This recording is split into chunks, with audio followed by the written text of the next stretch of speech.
I'm Leeza Currin, and this is my final learnings video. I believe that environmental ed is more of an interdisciplinary class than a single class. By having these experiences in every subject, students will have more of an in-depth understanding of the environment and human impact on the environment. The first absence in my thinking at the beginning of the semester was that I didn't really understand what environmental ed was. When I took it in high school, it was more connected to chemistry, and so I didn't really know what we were going to be learning.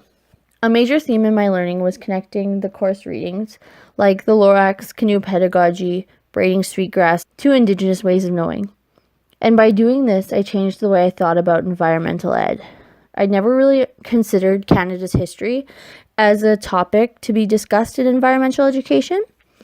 And by making these connections, it changed how I thought and viewed environmental education, and changed how I would teach about it in the future. Robin Wall Kimmerer's Braiding Sweetgrass changed the way I thought about environmental ed. One quote that really spoke to me was, "How much of the oxygen in our valley comes from our maples? How much carbon is taken from the atmosphere and stored away?" These processes are what ecological scientists term ecosystem service, the structures and functions of the natural world that make life possible. This spoke to me because these trees do these things for free and without thanks. And how we repay them is cutting down thousands of trees and possibly planting some back. I've changed in the ways I think about plants and how selfless they are in comparison to our world of consumption. One difficulty I had in this class was watching the documentary about Leonardo DiCaprio's fight against climate change. I thought it was pointless and redundant for a celebrity to tell me that the world was dying. But once I watched the film and did my own research on the topic, I realized how wrong I was, and that he was in fact trying to make change, and that he was doing his part. And by having this reality check of sorts, it took me off my high horse and gave me more respect for him as a person.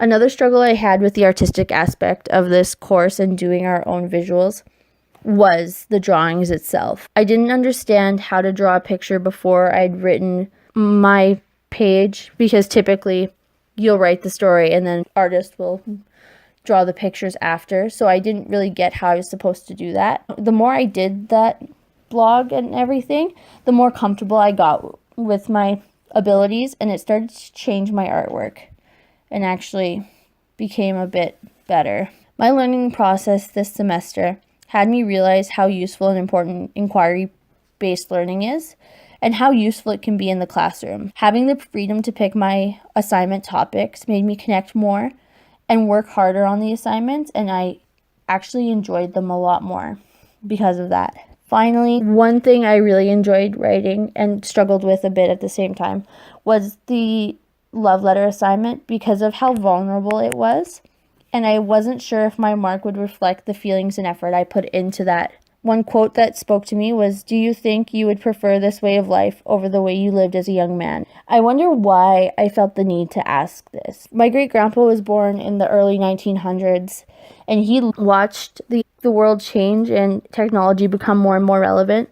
And I don't know if he'd be able to cope with how much technology has taken over our life and the life he loved, and loved right until his death, which was farming.